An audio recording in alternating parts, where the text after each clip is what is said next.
পছন্দ করেই হয়, কিন্তু সুখী দাম্পত্য হয় কি? পছন্দের সঙ্গে বোঝাপড়াই দিতে পারে চিরকালীন সুখী দাম্পত্য। সুখী দাম্পত্যের জন্য এখনই লগ ইন করুন mysoulmate.co.in বা ডাউনলোড করুন মাই সোলমেট ম্যাট্রিমনি অ্যাপ। ফোন দিয়ে দাও।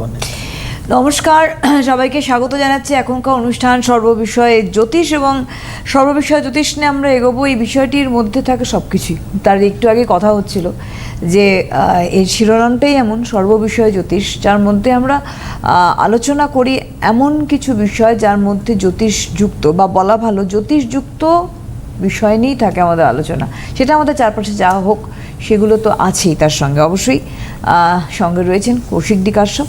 অনেক অনেক স্বাগত দাদাকে আমাদের অনুষ্ঠানে আসার জন্য। নমস্কার, সকলকে আমার আন্তরিক প্রীতি, শুভেচ্ছা, অভিনন্দন। বড়দের আমার শ্রদ্ধা এবং প্রণাম জানিয়ে আজকের অনুষ্ঠান শুরু করছি। সকল বিষয়ের মধ্যে অ্যাকচুয়ালি জ্যোতিষই যুক্ত হয়ে থাকে। আর কোনো কিছু জ্যোতিষে যখন যুক্ত হয়, জ্যোতিষশাস্ত্রে একটা কথা আছে, আপনারা বহুল চর্চিত কথা, আপনারাও শোনেন, জানেন এবং জিজ্ঞাসাও করেন। সেটা হচ্ছে যোগ। যুক্ত মানে যোগ হওয়া, তাই না? জ্যোতিষশাস্ত্রে যোগ মানে ভালো এবং মন্দ সবই কিন্তু যোগ যুক্ত হয়ে আছে। আমাদের জীবনেরও ভালো এবং মন্দ প্রত্যেকটি ক্ষেত্রে জ্যোতিষশাস্ত্র যুক্ত হয়ে আছে, যার ফলে আমার জীবনের ভালোটাও যোগ স্বরূপ জ্যোতিষশাস্ত্রে আছে, আমার জীবনের মন্দটাও যোগ স্বরূপ জ্যোতিষশাস্ত্রে আছে। সেই জন্যই জ্যোতিষশাস্ত্রে বলা হয় ভালো মন্দ নির্বিশেষে 15,148 যোগা আছে, যোগ। এবং এই 15,148টা যোগের সংমিশ্রণই হচ্ছে আপনার আমার হরোস্কোপ। সবার জন্মছকে অবশ্যই 15,148টা যোগ ভালো মন্দ মিশ্রিত অবশ্যই থাকে না, কিন্তু এর মধ্যেই আছে। এটার সম্মিলিত রূপই হচ্ছে আমাদের জ্যোতিষশাস্ত্র, যার ফলে যে কোনো কিছুই জ্যোতিষশাস্ত্র ছাড়া হতেই পারে না। জ্যোতিষশাস্ত্র সবের মধ্যে আছে। খালি আমার একটা ডাউট, সেটা জ্যোতিষশাস্ত্র কী করে ঢুকবে আমি জানি না। মানে গত দুদিন ধরেই সেই ডাউটটা হচ্ছে, কালকে একদম চরমে পৌঁছে গেছে ডাউটটা। আইনস্টাইন বলে গিয়েছিলেন যে কম্পাউন্ড ইন্টারেস্ট ব্যাপারটা তার কাছে নাকি খুব কঠিন। তিনি নাকি ওটা বোঝেননি কখনো, যে কম্পাউন্ড ইন্টারেস্ট কীভাবে ইন্টারেস্ট হয়, ক্যাপিটালকে কী করে আলাদা করা হয়, উনি বলে গেছেন, আমার কথা না। যাই হোক, আমাদের বুঝিয়ে দেওয়া হয়, আমরা বুঝি, ছেড়ে দিলাম সেই কথা। আধুনিক যুগে যেহেতু ভারতবর্ষের অন্যতম প্রেম ক্রিকেট, বেশ কিছুদিন ধরেই, বেশ কয়েক বছর হয়ে গেল, ক্রিকেটে একটা নিয়ম আছে জানেন, বৃষ্টি পড়লে ম্যাচ যদি মাঝপথে পণ্ড হয়ে যায়, ডাকওয়ার্থ লুইস একটা পদ্ধতি মানে দিয়েছিলেন, যার মাধ্যমে এখন ক্রিকেটের অমীমাংসিত যে ম্যাচগুলো বৃষ্টি এসে গেলে বা কোনো রকম ডিস্টারবেন্সে যদি মাঝপথে বন্ধ হয়ে যায়, বা কিছুক্ষণ বন্ধ থেকে যদি আবার খেলা চালু হয়, তাহলে তো সময়টা নষ্ট হয়। সেই অনুযায়ী কোন টিম জিতবে আর হারবে, এই ফলে আমরা দেখেছি যে প্রচুর ভালো খেলা টিম অনেক সময় বৃষ্টি বা অন্য কোনো ডিস্টারবেন্সের জন্য একদম তাদের ভালো খেলাটা বেকার হয়ে যায়। বৃষ্টি থামার পর এমন একটা রান রেট অপোনেন্ট টিমের কাছে চলে গেল, যেটা অতি সহজেই তারা অ্যাচিভ করে নেবে, হাতে হাতে 9 উইকেট আছে। তারা চরম পিট্টি দিয়ে সেই রানটা তুলে নিল 5 ওভারে। আর যে টিমটা 50 ওভার ধরে খেললো, দারুণ একটা স্কোর করলো, তাদের ওটা বৃথা গেল, মানে মাঠে মারা গেল। তা কী করা যাবে? এটাকে ক্রিকেট সমাজ, ক্রিকেট বিশ্ব মেনে নিয়েছে এই পদ্ধতিকে। এটার না কতটা ঠিক বেঠিক কেউ জানে না, কিন্তু খায় না মাথায় দেয়, অ্যাকচুয়ালি কেউ বোঝে না, কিন্তু এটাই চলছে। কি করা যাবে? অন্য কোনো সহজ সরল সঠিক পদ্ধতি এখনও আসেনি, যার ফলে একটা ক্রিটিক্যাল পদ্ধতি ডাকওয়ার্থ লুইস ক্রিকেট খেলায় আধুনিক যুগে চলছে। ঠিক আমার এসএসসির এই স্কোরিংটা দেখে ঠিক সেরকম মনে হচ্ছিল। ফুল মার্কস পেয়েছি, অ্যাকাডেমিক্স কোয়ালিফিকেশানের জন্য ফুল মার্কস, তা সত্ত্বেও কাট অফ হয়নি। মানে আমার ঠিক এই ব্যাপারগুলো দেখে মনে হচ্ছিল একদম ডাকওয়ার্থ লুইস পদ্ধতি।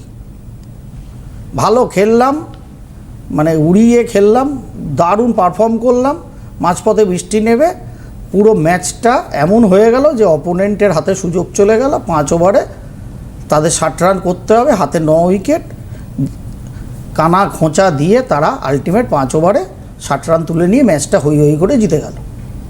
কিন্তু জেতার কথা ছিল না, পুরো 50 ওভার খেলা হলো। ঠিক এসএসসির নাম্বার থিওরিটা আমার মনে হলো এরকম ডাকওয়ার্থ লুইসের মতো, আইনস্টাইনের ভাষায় কম্পাউন্ড ইন্টারেস্ট, কিংবা আধুনিক ক্রিকেট বিশ্বের ডাকওয়ার্থ লুইস।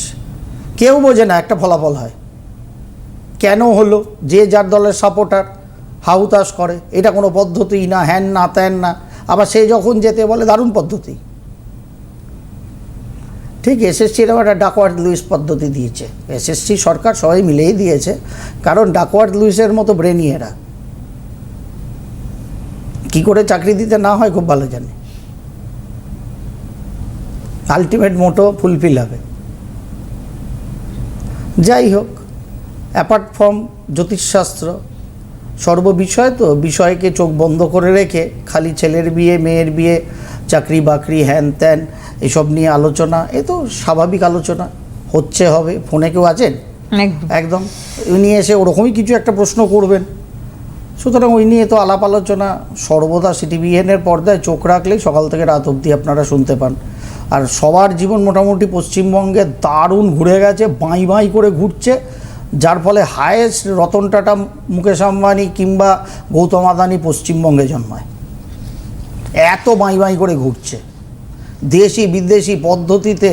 মানে ওগুলো কি ফার্টিলাইজার, কি সার দিয়ে বাঙালির জীবন ঘুরছে আমি ঠিক বুঝতেই পারছি না। আমিও বাঙালি, আমাকে কেউ ঘুরিয়ে দিতে পারে এরকম আমার খুব ইচ্ছা, রতন টাটার মতো এরকম শিল্পপতি হব, লক্ষ লক্ষ মানুষ সেই শিল্পের সংস্থায় থাকবে, কোটি কোটি কোটি কোটি মানুষকে সহযোগিতা করবে, সাহায্য করবে সেই শিল্পের মাধ্যমে। আমার খুব ইচ্ছা, কেউ করুক না, আমাকে আমার ক্ষমতা অনুযায়ী অবশ্যই পারিশ্রমিক দেবো। আমার দ্বারা আমার হচ্ছে না, আপনাদের হয়তো হচ্ছে, রতন টাটা, গৌতম আদানি, মুকেশ আম্বানি, যার ফলে প্রত্যেক গলিতে গলিতে পশ্চিমবঙ্গে পাওয়া যায়, প্রত্যেক গলিতে গলিতে। এত জীবন ঘুরে গেছে আমাদের, ভালো। হ্যাঁ দেখে নি। হ্যালো, হ্যাঁ নমস্কার ম্যাডাম। হ্যাঁ নমস্কার, কে বলছেন? হ্যাঁ দাদাকেও আমার নমস্কার, প্রণাম। কে বলছেন? হ্যাঁ আমি বহরমপুর থেকে বলছি দাদা।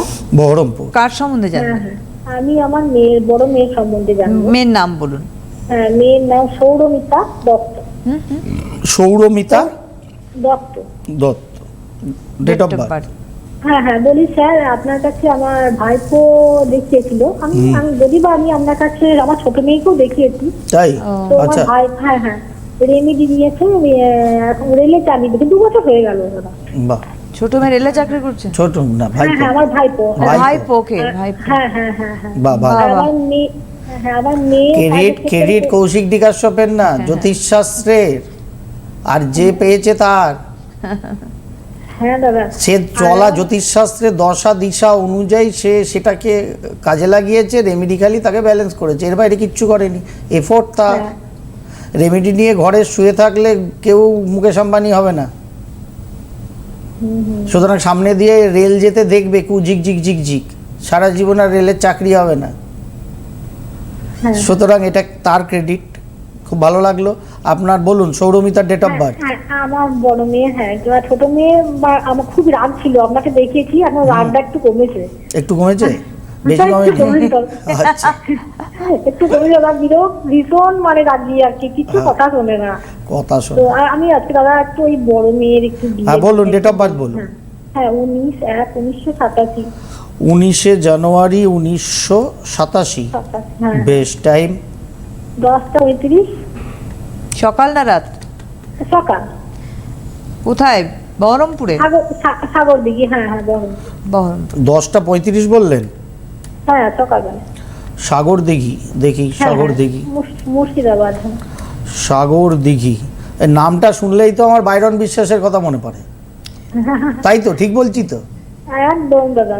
হ্যাঁ, ও মাখো মাখো সব পশ্চিমবঙ্গের ব্যাপার স্যাপার, ভোলা যায় না, এত সুন্দর মাখো ব্যাপার স্যাপার। দাদা একটু বিয়েটা একটু বলে দেন কবে আমাদের। কেন বিয়ে হয়নি এখনো? না দাদা ওইটার জন্যই তো চিন্তিত দাদা। কি বারে ছিল জন্মবার? সোমবার। সোমবার, মীন বিয়েটা- লগ্ন, এই সিংহ ফা- রাশি।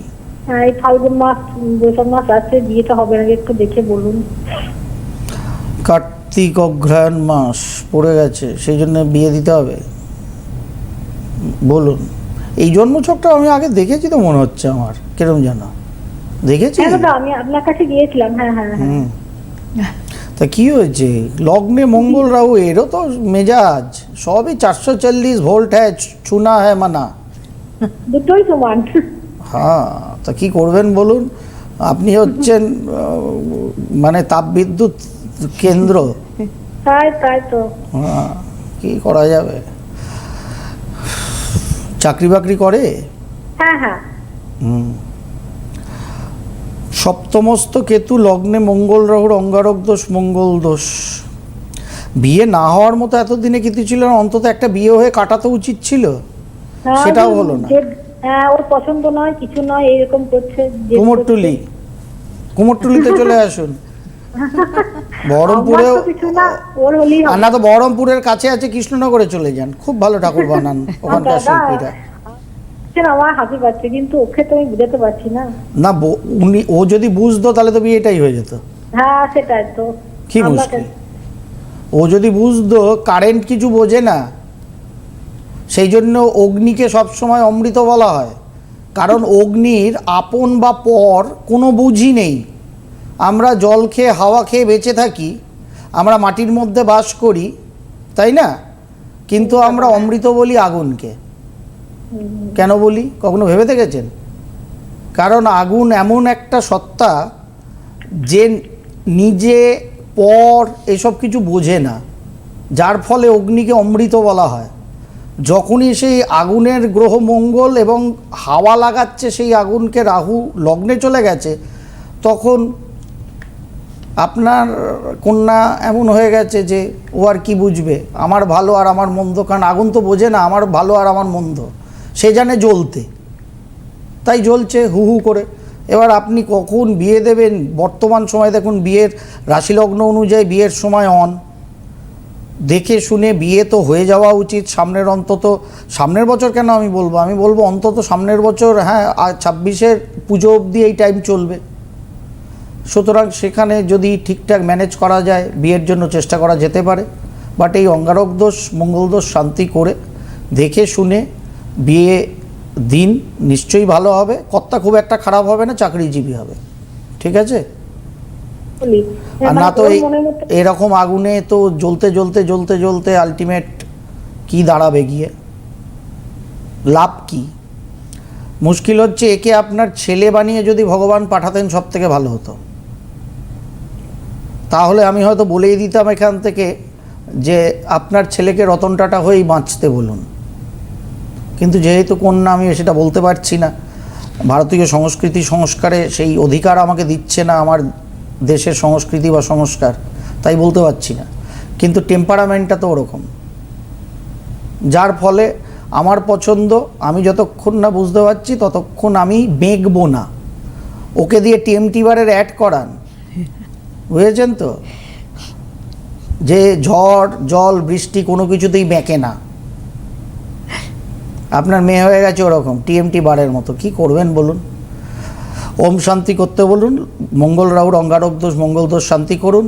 বিয়ের সময় চলছে, সামনের বছর অক্টোবর পুজো অবধি থাকবে। ধন্যবাদ। আপনি বললেন যে এটা যদি কোনো ছেলের ছক হতো তাহলে অবশ্যই ডটমুনটা হ্যাঁ দিদি, কালকে লেটেস্ট চেম্বার হয়েছে আমার গড়িয়াহাটে। কেন? কোনো একজন এলেন, তিনি জটক বিচার করব ভেবে এসেছিলেন, তার কাছে ইনফরমেশানটা, কারণ অনেকে না বুকিংয়ের সময় বলেন না আপনারা যে জটক বিচারের জন্য আসছি। দয়া করে, আমি বারবার টিভি পর্দা থেকে বলেছি, গত 3-3.5 বছর ধরে আমি ডাইরেক্ট চেম্বারে জটক বিচার করা কিন্তু বন্ধ করে দিয়েছি। এবং জটক বিচার বন্ধ করেই যাতে বৃহৎ সংখ্যক মানুষের সুস্থ সুন্দর বৈবাহিক জীবন হয়, দাম্পত্য জীবন একটা সুস্থ সুন্দর হয়, তার জন্য বিনি পয়সায় মাই সোলমেটে আপনারা পাত্রপাত্রী খুঁজলে, সেখানে যদি রেজিস্ট্রেশন করে পাত্রপাত্রী খোঁজেন, তাহলে বিনি পয়সায় ওই খালি জটক বিচার মানে 36 গুণের ম্যাচিং না, 5 প্রকারের জ্যোতিষশাস্ত্র এবং সংখ্যাতাত্ত্বিক ম্যাচিং পাচ্ছেন, যেটা মোস্ট আপ টু ডেট। ওটা কোনো জ্যোতিষ চেম্বারে গিয়ে পান না আপনারা। আমি এত বড়, এটা গর্ব না, এটা অহংকারও ভাববেন না, আমি চ্যালেঞ্জ করে বলছি। কারণ গত 16-17 বছর ধরে আমি জটক বিচারটা করেছি চেম্বার টু চেম্বার, যার ফলে বৃহৎ সংখ্যক মানুষের যাতে উপকার হয়। যারা আমার কাছে আসছেন, শুধু তারা না, যারা আসছেন না কিন্তু সুস্থ দাম্পত্য সকলেই চায়, তার জন্য আমি মাই সোলমেটটা খুলেছি। এমন একটা জিনিস তাতে যুক্ত করেছি যে বিনি পয়সায় আপনারা পাত্র বা পাত্রী খুঁজলে সেখানে জটক মানে পুরো জ্যোতিষশাস্ত্র এবং সংখ্যাতত্ত্ব অনুযায়ী 5 টাইপের আলটিমেট ওই পাত্রপাত্রীর মধ্যে ম্যাচিং কতটা আসছে, গুড না ভেরি গুড না এক্সিলেন্ট নাকি অ্যাভারেজ না ব্যাড, সেটা বাই ডিফল্ট পেয়ে যাচ্ছেন বিনি পয়সায়। যার ফলে আমি চেম্বারে করি না, কিন্তু আপনারা বলেন না, এসে চেম্বারে বলেন জটক বিচার করে দিতে হবে, তখন আপনাদের ব্যর্থ মনোরথ হয়ে ফিরতে হয়। কারণ আমি করব না। আমাকে লাস্ট আমি যখন জটক বিচার ছেড়েছি 3 বছর আগে, তখনও আমি 5000 রুপিস নিতাম এবং আপনারা দিতেন হাসি মুখে, সেটা আমি ত্যাগ করেছি। আজকেও যদি আমি এখান থেকে অ্যানাউন্স করি, আমি জানি অন্তত সপ্তাহে খুব কম করে হলেও 10টা জটক বিচার আমি করে ফেলতে পারবো। তাহলে লোক বলবে তুমি ভাইয়া মহা বোকা। হ্যাঁ, আমি বোকা। আমি চাই আমার কাছে ওই 10টা 20টা লোক মাসে, বছরে 200টা লোকের জায়গায় 2 লক্ষ 2 কোটি 20 কোটি ভারতবাসীর উপকার হোক বা বিশ্ববাসীর উপকার হোক। আমি সেই স্বার্থে মাই সোলমেটে আমার ডাইরেক্ট ইনকামটাকে ওখানে আমি দিয়েছি, মানুষের স্বার্থে সেটা ব্যবহার হোক। যার ফলে এটা আমার একটা কথা, কারণ যারা এসছিলেন তারা যদি শোনেন এই অনুষ্ঠান তারা বুঝতে পারছেন, তারা জটক বিচারের জন্য এসছিলেন। এবার চেম্বারওয়ালারাও জানে আমার, তারা বলল দাদা তো করবে না, একজনের করান, কার জন্য নাম লিখিয়েছেন তারটাই করুন। তা যাই হোক, এবার দিদি অবস্থা বুঝুন, একটি 22 বছরের যুবতীর জটক বিচারের আর্জি নিয়ে তারা এসছিলেন আমার কাছে। আমি যখন মেয়েটির ছক সিঙ্গল করলাম নর্মাল ভিজিটে, একজনের যেরকম আমি ভিজিট নিই কলকাতার চেম্বারে, জন্ম ছকটা খুলে দেখছি ঠিক এই কথাটাই কালকে আমি বলেছি যে আপনার ও যদি এই বাচ্চা মেয়েটা আপনার যদি ছেলে হতো, আমি বলতাম বাবা তুই সারা জীবন বিয়ে না করে রতন টাটা হয়ে থাক। কারণ জন্মছকের প্রবণতা এরকম যে শরীর নিয়ে ট্রাবল হবে, বৈবাহিক জীবন 22-এ হোক আর 32-এ হোক, সেটাকে টিকিয়ে রাখা খুব কঠিন, খুব কঠিন। ধীরে সুস্থে রেমেডি টাইম খেয়ে সঠিকভাবে যদি বিচার বিশ্লেষণ করে যাওয়া যায়, তাহলে হয়তো ওটা ভেঙে চুরে খান খান হবে না, কিন্তু টার্ময়েল থাকবে লাইফে, সেই ওইটুকুনি রেমেডি করা যেতে পারে, তাও সেটা পরে, সেটাও কঠিন। কারণ আমি ওপেন বলি আপনাদের সামনে, ক্যামেরাতেও মানে অন এয়ার লাইভে বসে যা বলি, আমার চেম্বারের ছোট্ট ঘরগুলো তো আপনারা তাই শোনেন। নটঙ্কি কৌশিক ডিকাশ্যপ জীবনে পারেনি, এই জীবনে আর পারল না। কি করবো বলুন, ভগবান এই ধাঁচায় আমাকে মানুষ করেনি, বানিয়ে ছাড়েনি, মায়ের পেটে ঢোকায়নি, কি করব, সেই স্যাম্পেলই বেরিয়ে গেছে মায়ের পেট থেকে। ফার্স্ট বুঝতে হবে যে আমার মেয়েটা বা ছেলেটার যখন বিয়ে দিতে চাইছি, তারা করতে চাইছে বা আমরা বাবা মা হিসেবে দায়িত্ব 100 বার দিতে চাইছি, ঠিক কোন এজে বিয়ে দেওয়ার কথা চিন্তা করা উচিত, তার জন্য তাদের জায়গাটা কীরকম আছে সেইগুলো আগে দেখে নেওয়া, তারপরে স্টেপ বাই স্টেপ যাওয়া, ইয়ার টু ইয়ার। এটা সুস্থ বৈবাহিক দাম্পত্যের জন্য প্রয়োজন।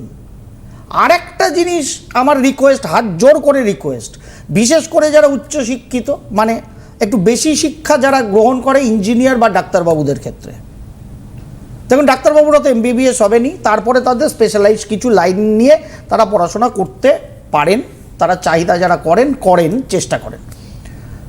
ইঞ্জিনিয়াররা শুরু থেকেই কিছু স্ট্রিম নিতে হয় তাদের। ইঞ্জিনিয়ার এবং ডাক্তার এই দুটো পড়াশোনা বিশেষ করে যারা করব ভাবছেন, যদি স্পেশালাইজেশন করেন কোনো ডাক্তারবাবুরা এবং নর্মাল সব ইঞ্জিনিয়ার, দয়া করে এটা আমার রিকোয়েস্ট, যখন আপনি পড়াশোনা করছেন সেই এক্সামিনেশনগুলো, জয়েন্ট এক্সামগুলো দেবেন বা MDর পরীক্ষাগুলো দেবেন, PG নিট যখন আপনারা দেবেন, তার আগে ভাবুন আমার কোন ধরনের সাবজেক্ট আমার ভালো লাগছে। যদি আপনারা জ্যোতিষশাস্ত্র মানেন, তাহলে জ্যোতিষশাস্ত্র অনুযায়ী দেখে নিন যে সাবজেক্টটা আপনার ভালো লাগছে ইঞ্জিনিয়ারিংয়ের ক্ষেত্রে বা ডাক্তারের ক্ষেত্রে, উচ্চ বিদ্যার ক্ষেত্রে, সেই সাবজেক্টটা সত্যি সত্যি আপনার ভালো লাগার তো।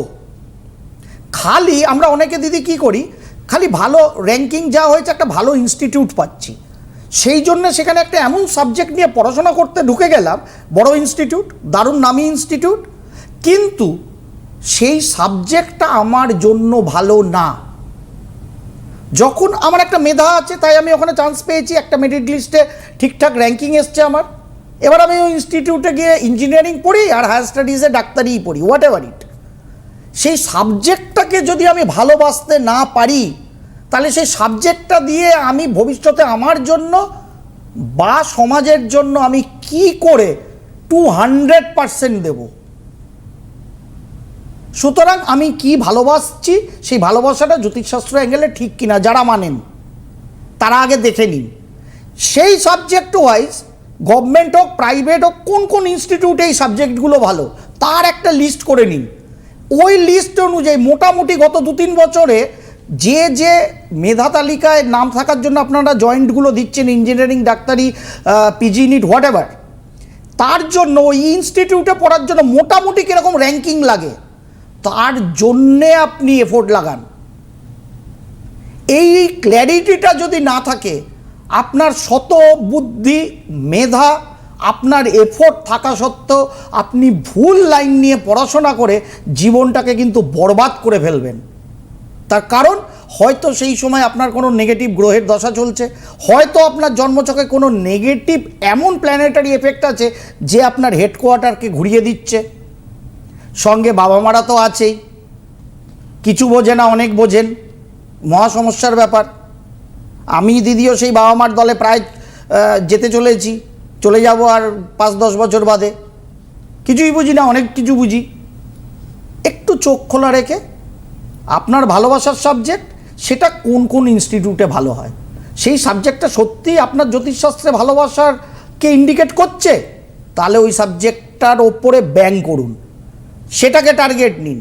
কোনো পার্টিকুলার ইনস্টিটিউটে সব সাবজেক্ট কোনো দিন ভালো হয়নি, হবেও না। এইটাকে আমাদের মাথায় রাখার প্রয়োজনীয়তা আছে। জল যেদিকে চল সেদিকে কলার তুলে বাবা মা বলবে আমার ছেলে এই ইনস্টিটিউটে ডাক্তারি পড়ে বা ইঞ্জিনিয়ারিং পড়ে, তাতে ভবিষ্যতে গিয়ে আলটিমেট টাই ফিস হবে লাইফটা, কিচ্ছু লাভ নেই ওসবে। জীবনের সফলতাটাই আলটিমেট, আর ওই সফলতা মানে খালি কামানো না, ভালো লাগা ভালোবাসা কামানোটা কনস্ট্যান্ট। ভালো লাগা ভালোবাসা না থাকলে কোনো দিন কামানো যাবে না। কিছুদিন হুড় করে স্পাইক হবে কোভিডের মতো, আবার ভুস করে নেমে যাবে। কারণ আপনার সাবজেক্ট যেটা নিয়ে আপনি কাজ করছেন সেটা আপনার ভালোবাসাই জন্মায়নি। আর ভালো না বাসলে স্বামী স্ত্রীও বাড়িতে থাকে না, পার্মানেন্ট কামাইও আপনার আমার পকেটে থাকে না। এটাকে মাথায় রেখে চলবেন। কেউ অনেকক্ষণ ফোনে আছে, নেওয়া যাবে? আর 1 মিনিট মতো। আচ্ছা নিয়ে ফেলি, কে আছেন? ভেরি সরি, খুব ভাইটাল জিনিস আসলে, এইসব না বললে কি হবে বলুন তো। বলুন আপনার সরাসরি প্রশ্ন বলুন। প্রশ্ন? হ্যাঁ প্রশ্ন। কার জন্য? কার জন্য? হ্যাঁ বলুন কি প্রশ্ন? বিয়ে নিয়ে। হ্যাঁ বিয়ে নিয়ে কি প্রশ্ন বলুন। বিয়ের জন্য সময় সামনের বছর, এই তাৎকালিক চার্ট আমাকে যা দেখাচ্ছে সামনের বছর বৈশাখ মাসের পর থেকে আপনার ছেলের বিয়ের জায়গা পজিটিভ হবে। সামনের বছর বৈশাখ মাসের পর থেকে, মানে এন্ড অফ দ্য মে থেকে। অবশ্যই ঠিক আছে। সেই মতো করে এখন থেকে ধীরে সুস্থে কোমরে একদম আঁচল জড়িয়ে এগোতে শুরু করে দিন। একেবারেই তাই। আগামীকাল কিন্তু শেরাফুলি চেম্বারে দেখা হবে, একদম মাস্ট। অবশ্যই অপেক্ষা থাকবে। ধন্যবাদ দাদাকে, ধন্যবাদ আপনাদের জানাই, নমস্কার।